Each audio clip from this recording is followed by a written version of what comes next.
Je vous remercie d'abord pour m'écouter. Je suis tunisien, chef pâtissier, je m'appelle Houssine, j'ai 36 ans. Je suis en France depuis 2009. J'ai fait les démarches et les démarches et les démarches, sauf que j'arrive pas toujours. Et j'ai des fiches de paye, j'ai presque 40 ou 50 bientôt. Dernier moment, ils nous disent que les rendez-vous, c'est accès sur Internet. On n'arrive jamais à l'avoir. Il fait des démarches, on n'arrivera pas. Je suis inscrit à syndicat de Paris depuis 2 ans, et même ils n'arriveront pas. Je pris un avocat, 2000 euros, il n'arrivera pas, il n'arrive pas. En fait, je suis un peu perdu. Et je suis fatigué des démarches. J'ai fait déjà un avocat avant, il m'a coûté hyper cher. J'ai lâché l'affaire. Et encore le démarche. Ça fait 11 ans, j'ai pas arrêté de travailler. Je suis fatigué, pas physiquement, mais même moralement, parce que les patrons, ils savent que quand tu n'as pas de papiers, ils profitent le maximum. La paye, zéro. Il n'y a pas de jours de férié. Il n'y a pas les heures supplémentaires. Il n'y a aucun droit qu'on le prend comme tout le monde. Malgré, moi je me trouve personnellement, je donne plus qu'ils donnent mes collègues parfois. J'ai poussé pour les Français, pour les Arabes, pour tout. Malheureusement, j'arrive pas à régulariser ma situation. Derrière moi, j'ai trouvé un patron, il va assumer. Il me donne à chaque fois tout ce qu'il faut, mais j'arriverai pas. Les rendez-vous qui ne vont pas maintenant. Les rendez-vous, c'est bloqué. Internet toujours bloqué. Qu'est-ce que je veux vous dire? Je suis vraiment fatigué. Cette démarche me fatigue. À chaque fois, je me connecte 5 heures, minuit, 1 heure, tous les soirs, tous les jours. J'arrive pas. Je suis fatigué entre le travail et entre connecter sur Internet. Franchement, je vous dis pas. Je suis super fatigué. Je peux plus. On travaille, plus on cherche les rendez-vous, il n'y en a pas. En plus, on entend parfois les gens qui trouvent les rendez-vous, ils achètent. Qui vend ça, je ne sais pas. Franchement, je suis fatigué. Démarche, ça fait des années que j'ai fait des démarches et j'arrive pas. Et merci beaucoup. Et merci pour tout. Vous avez un de vous, je suis malien, sans papier, depuis plus de 8 ans maintenant. Et du coup, on est tous à la recherche de ce fameux carte d'identité. Et voilà, ça fait un bon moment qu'on attendait des actions comme ça, des mobilisations partout, en France ici et partout en Île-de-France. Et voilà, on a les difficultés comme vous le constatez avec les frères.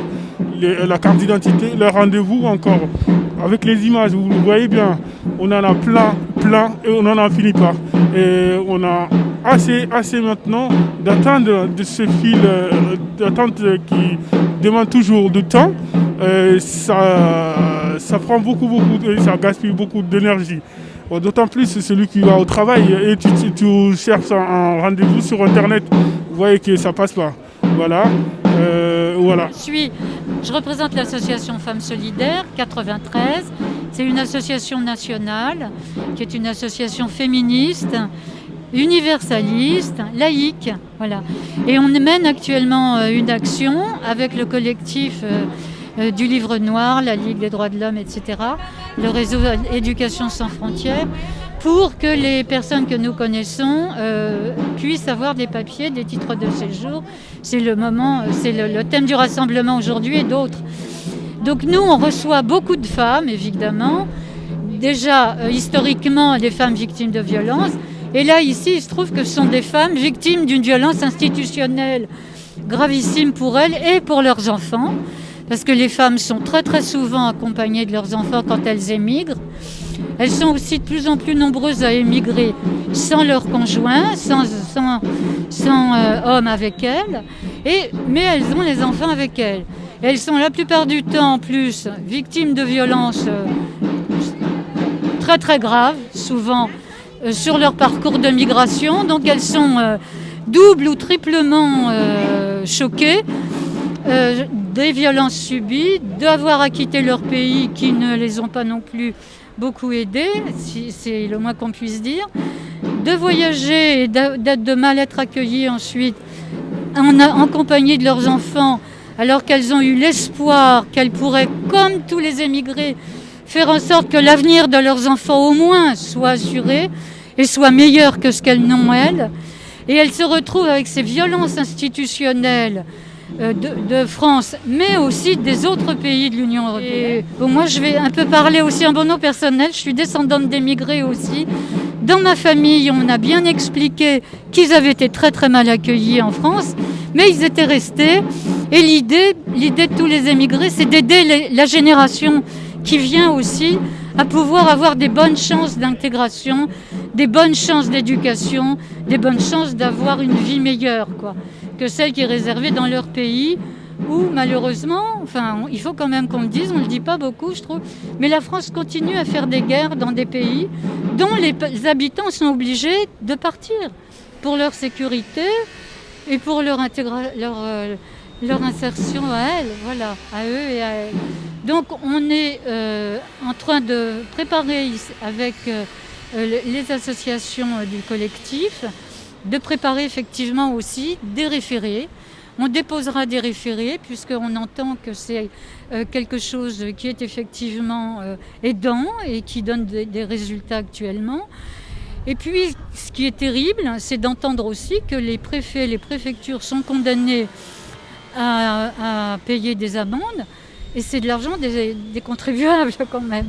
Hein. De quelle façon est-ce qu'on peut avoir un double discours en France sur la République, les valeurs de la République, que nous respectons et que nous aimons beaucoup, par ailleurs, que nous apprécions, et que la République ne soit pas à la hauteur de ses propres espoirs, de ses propres valeurs, et qu'au contraire, elle les fasse se dissoudre comme ça dans des solutions absolument honteuses, quoi.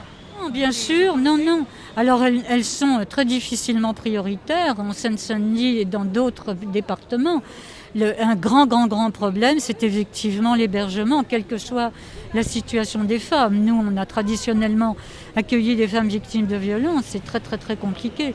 Bon, en Seine-Saint-Denis, on a l'Observatoire départemental des violences à l'égard des femmes qui a fait déjà beaucoup pour faire changer, évoluer les lois aussi. Hein. Mais c'est vrai qu'on se retrouve avec des lois effectivement très intéressantes, mais pour lesquelles on n'a pas de financement, pour lesquels on n'a pas eu, par exemple, le Grenelle de l'environnement l'année dernière, on n'a pas eu un sou, enfin pas encore, peut-être on nous promet que ça va venir, mais pas du tout. Monsieur Macron, quand il est arrivé au gouvernement, a dit que les droits des femmes, la lutte contre les violences à leur égard, était une grande cause nationale. Bon, on est contente, hein, mais ça n'est pas suivi des faits et ça n'est pas suivi des moyens nécessaires. Il ne faut pas rêver, tout le monde a besoin de moyens pour vivre mieux, pour être hébergé, et on manque cruellement d'hébergement pour les femmes victimes de violences, bien sûr, s'il le faut. Donc là, maintenant, on est passé quand même à l'étape de faire en sorte que ce soit elles qui restent dans l'appartement quand il y a un appartement de couple et que les hommes violents en soient évincés. Donc c'est en cours là de discussion. La loi est passée, mais il faut encore qu'elle soit appliquée et applicable, encore une fois avec des moyens. Et puis pour les personnes immigrées, c'est vraiment la double, triple peine, quoi, hein. C'est absolument terrible parce il y a encore des femmes qui couchent dehors par tous les temps, avec souvent des enfants aussi, ou bien qui trouvent à être hébergés parce qu'il y a quand même un compagnonnage, il y a quand même une solidarité avec d'autres, mais c'est dans des conditions absolument atroces et dans des conditions qui donnent effectivement, avec le Covid, là, des dépressions très importantes, des actes aussi qui peuvent être de très mauvaise humeur les uns envers les autres, ce qui n'est pas sympa, effectivement. Et puis des femmes qui ont un horizon complètement bouché, quoi, ce qui est quand même aussi terrifiant pour tous et pour les enfants aussi. Hein. Non, on n'a pas beaucoup de solutions pour les accueillir, hein, les héberger.